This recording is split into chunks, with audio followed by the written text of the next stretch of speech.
అండి, అందరికీ నమస్కారం. ఈరోజు మా ఇంట్లో పులగం చూపిస్తాను అండి. రండి సరే, మా పిల్లలకి అన్నీ చూపించి పెడదామని చెప్పేసి పెడుతున్నానండి. ఒక గ్లాస్ బియ్యం తీసుకున్నానండి. నేను కొంచెం హెల్త్గా తీసుకున్నానండి. పప్పు కావాలి కాబట్టి ఎసరు కరెక్ట్గా సరిపోయింది నాకు. ఒక గ్లాస్ బియ్యము, ఒక గిద్దె గ్లాసు పెసరపప్పు. దీంట్లో పొట్టుపప్పు కూడా వాడుకోవచ్చు అండి. నాకు పొట్టుపప్పు లేదు, అందుకని సాయిపప్పు వాడుతున్నాను. ఒక గ్లాసు. ఈ రెండు కడిగి చూపిస్తానండి.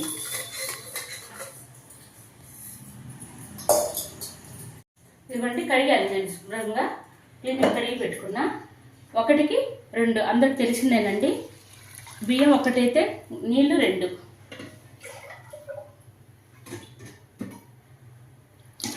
సరిపోతుందండి. పెసరపప్పు కూడా ఎక్కువ నీళ్లు పట్టవండి. నాకు దీంట్లో ఉన్నాయి కాబట్టి సగం సరిపోతాయి, సగం సరిపోతాయండి. కుక్కర్ని బట్టి బియ్యాన్ని బట్టి కూడా వాడుకోవాలండి మనం నీళ్లు.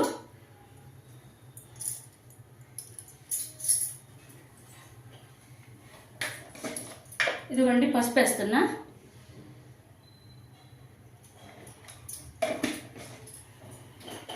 రుచికి తగ్గట్టు ఉప్పు అండి.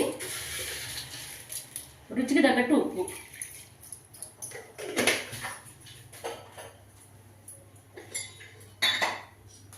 నెయ్యి అండి, ఒక స్పూను.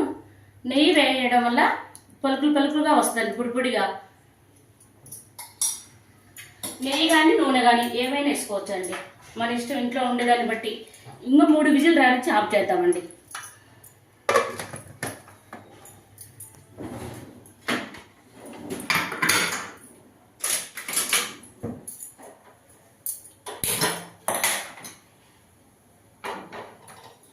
పులగం అయ్యేలోపు పులగంలోకి పచ్చడి చూపిస్తానండి. ఇది చింతపండు పచ్చడి అంటారండి. మా అత్తయ్య మా అమ్మ వాళ్ళు చేసే వంటకం అండి ఇది. ఫస్ట్ నుంచి నేను నేర్చుకున్నది మా అత్తయ్య మా అమ్మ దగ్గరేనండి. ఇది ఎండుమిరపకాయలు మనకు ఎంత కావాలో అంత చూసుకొని తీసుకోవడమేనండి. నేనైతే ఒక 20 ఎండుమిరపకాయలు తీసుకున్నా. చింతపండు నిమ్మకాయ సైజు, పెద్ద నిమ్మకాయ సైజు చింతపండు తీసుకున్నాను. నానబెట్టేసాను నీళ్ళల్లో. 2 ఉల్లిపాయలు, చిన్న ఉల్లిపాయ. దీనికి కావాల్సింది చూడండి, ధనియాలు, మెంతులు, జీలకర్ర, కొబ్బరి అండి. ఎండు కొబ్బరి వాడితే చాలా టేస్టీగా ఉంటుందండి. ఎండు కొబ్బరి ఒక అరచిప్ప, కరివేపాకండి. ఇంతే, వేయించుదామండి.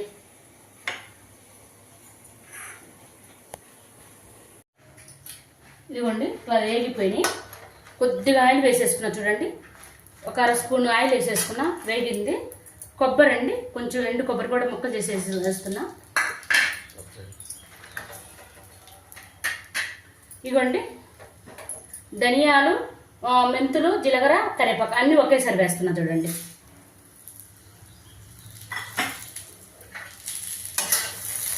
ఇంకేంతేనండి.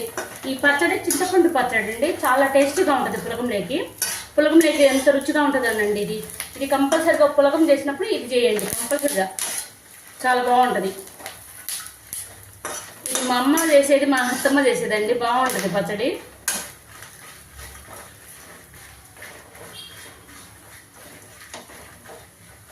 ఆఫ్ చేస్తున్నానండి.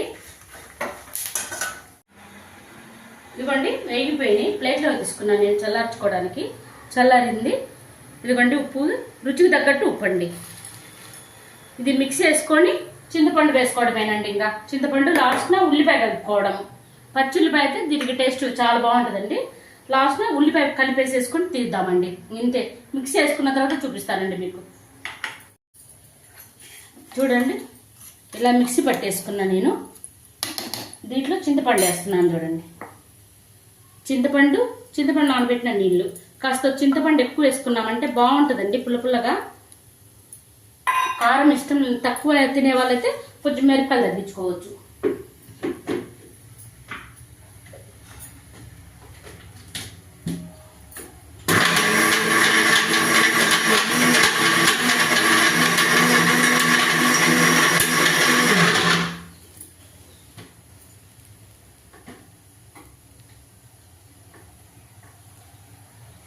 ఉల్లిపాయలు వేస్తున్నానండి.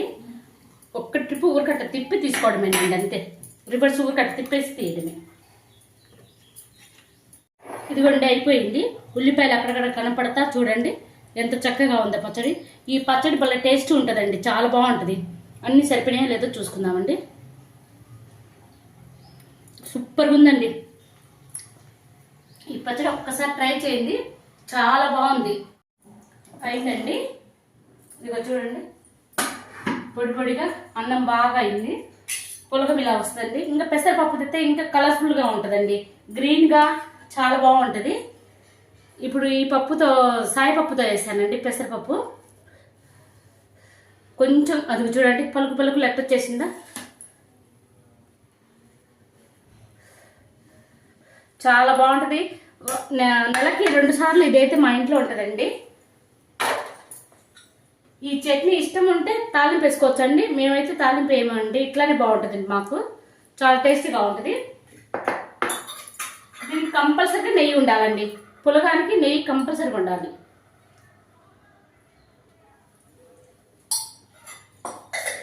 అరగంటలో అయ్యే పని అండి.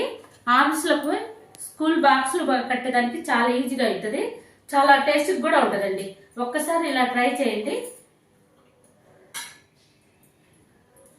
వేడివేడిగా ఉదయాన్నే చూడండి, కడుపులోకి పోతుంటే ఎంత బాగుందో.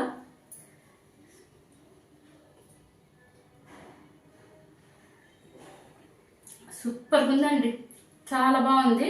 ఒక్కసారి ట్రై చేయండి. వీడియో నచ్చితే మాత్రం లైక్ ఇవ్వండి.